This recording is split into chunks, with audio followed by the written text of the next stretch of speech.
Hello YouTube, this is your host, An Average Worker, and welcome back to Forgotten Bodybuilding. Today's episode is another special one. We're going to be looking at one of the biggest and best lifters from the Bronze era. A man called George Hackenschmidt, the Russian Lion. So, without further ado, let's get into the video and look at his life, training, best lifts, and some special tips and tricks that he used to grow his massive size and massive strength. Anyway, I hope you enjoy. George Hackenschmidt was born in what's now modern-day Estonia, and from a young age he excelled in all strength sports. He was rumoured to be able to lift a small horse just while being in school, and he eventually grew to a peak of 204 pounds, 5'9.5". He was heavier than this, but this was his peak level of muscularity, where he showed the ripped condition shown in the photo. He was also the first ever World Wrestling Heavyweight Champion, and he was also third in the world at World Weightlifting Championships, despite not being a weightlifter, a feat that was quite similar to that of John Grimmick, who we've also covered on the channel. He had arm measurements of 19 inches, a neck measurement of 22 inches, and a chest measurement of 52 inches, which is incredible to say the least for a natural bodybuilder. Even if George himself wasn't a bodybuilder, and criticised the likes of Eugene Sandow for showing off just hard, dry show muscles, which weren't as strong as what he had himself. George boasted some extremely impressive strength for a natural, and especially for the time that he was in. He had an overhead press of 275 pounds, which was the world record at the time, which he previously held at 252 pounds and then broke later in the year. He invented the bench press and therefore had the first world record as well, 335 pounds, but he usually performed this in a neck bridge style. He had a one-arm press of 269 pounds using a dumbbell, and he invented the Hackenschmidt's lift, also known as the hack squat nowadays, which you do with a barbell with 187 pounds. This is an incredibly heavy weight for this lift, and using half a plate aside is massively strong for most people anyway. He could do an iron cross with 90-pound dumbbells per arm, holding them out to the side for an extended period of time, and he could also squat over 500 pounds. George's training style may seem very atypical to our modern eyes, where we might train a bro split or a very, very low frequency program. But to the time period that he was set in, his training was quite typical actually. He'd train every lift for one set every day, so full body every day.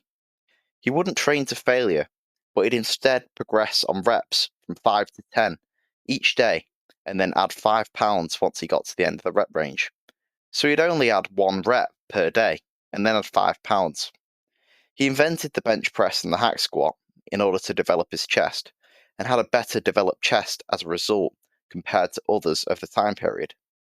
He also stressed the importance of warming up all the muscles, including the neck, and used many odd lifts to target all muscles. The picture here shows him performing a neck bridge press, which will be shown and demonstrated in this video. It was a very interesting exercise that he used to build his 22-inch neck. Quite dangerous if done improperly. The first exercise that I wanted to put a spotlight onto was one that George invented himself, called the Hackenschmidt lift. It's known nowadays as the hack squat, but at the time was the Hackenschmidt lift.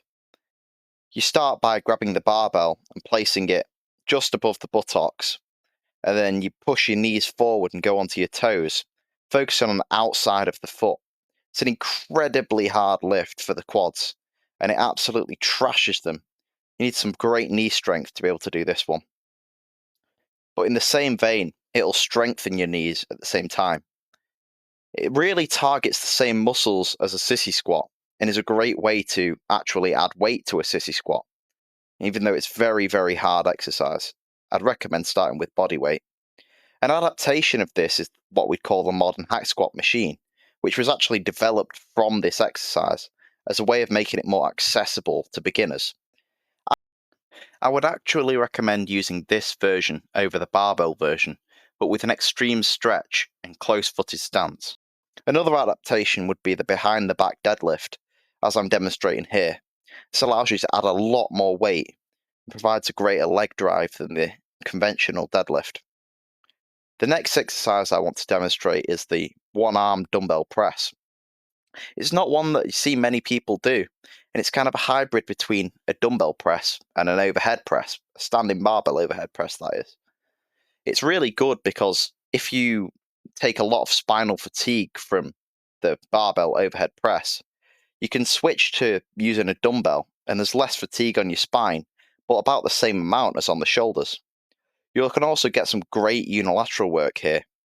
It's also known as the circus dumbbell press, but it also helps you to work on your snatch grip strength as well, without actually having to learn how to do an Olympic weightlifting snatch. The next exercise is a neck bridge press, which is a very, very unconventional exercise to see nowadays. Not many people train their neck, but maybe they should. Although I wouldn't try this one at home without properly practicing neck bridges and working up with no weight. Anyway, a bit of a shorter video today, but I hope you learned something about George Hackenschmidt. He's a great lifter to look into, and you should read his book, The Way to Live, which he published back in the 30s. It's an amazing book and goes through the whole holistic look of his life and his lifting. You can learn a lot from that book, so I'd recommend going and reading it. But anyway, thanks for watching, and I hope you enjoyed the video.